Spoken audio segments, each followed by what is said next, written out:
Hello everyone and welcome back to Seahawk Central Sports.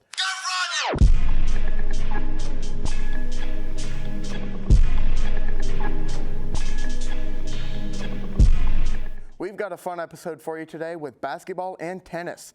Let's head over to Taylor to check in with men's basketball. Thanks, Davis. The UNCW men's basketball team has had a busy few weeks. On January 25th, our men's team traveled up to Northeastern University. UNCW trumped past the Huskies with a final score of 77-54. Shaquem Phillips had a great game with a game high of 17 points. Unfortunately, our winning streak was broken at Stony Brook on January 27th. However, Trezarian White led UNCW with 26 points, but sadly could not pull out a win with a final score of 86-78.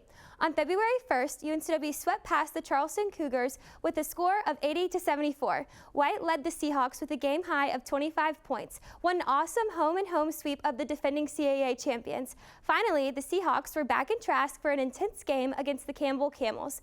UNCW's Donovan Newby scored a career high with 22 points. KJ Jenkins and Newby scored a total of 11 threes and 42 points on Saturday night.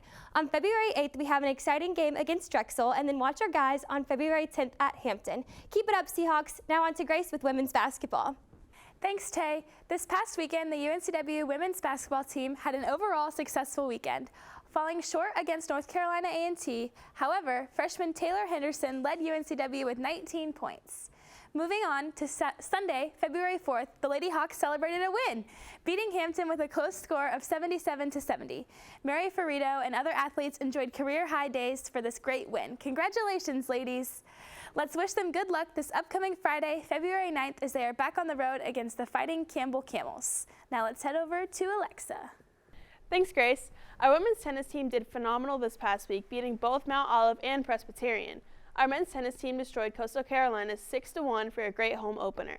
Another special highlight is Reese and Harold earned Team of the Week for doubles for the CAA this past week as well. Tune in next week to watch the women's team play Longwood at 11 February 10th and our men's team on February 8th against South Alabama. We'll see you at the Birdcage. Now let's head over to Sarah with our club sports. Thanks, Alexa. Last week, UNCW hockey had their last home game of the season. The Ice House was packed for the midweek matchup against NC State, and fans were on top of it with getting the chance going early. It was an intense game, and State came up with 3 goals in the first. UNCW made a goaltending change going into the second, and it was a good connection out in front that got the Seahawks' first goal. There was one goal there that got disallowed, but with some timely saves by Dylan Clancy and a couple more goals, we saw some overtime hockey. With just over a minute left in overtime, State scored them on the penalty kill, and the 4-3 win went to the Wolfpack. It was a tough loss, but the season isn't over yet, as the team is headed to the ACC playoffs starting on February 9th. Be sure to follow along as the season wraps up. That's all for this week, so let's head back to Davis. Thanks, Sarah. Well, that wraps up another week of Seahawk Central Sports. Be sure to come out and support all Seahawk athletics this weekend. We hope to see you there. Thanks for watching, and we'll be back next week.